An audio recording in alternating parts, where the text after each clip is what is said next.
Use an 18 centimeter tin, cut to size, butter the pan, line the tin with baking paper, add the water to the mixing bowl, add the cheesecake mix and the cottage cheese or cream cheese, medium fat.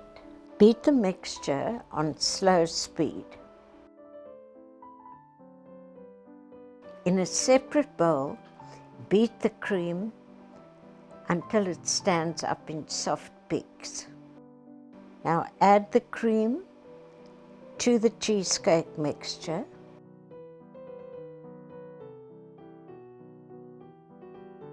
Level it in the pan. Drop it a couple of times. Now we do the crust, tennis biscuits. Add the butter until you have a damp biscuit mix. Put that on top of the cheesecake. Level the crust.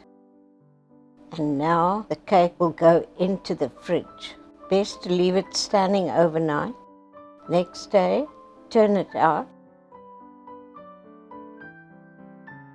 Pull away the baking paper. Garnish with lemon zest.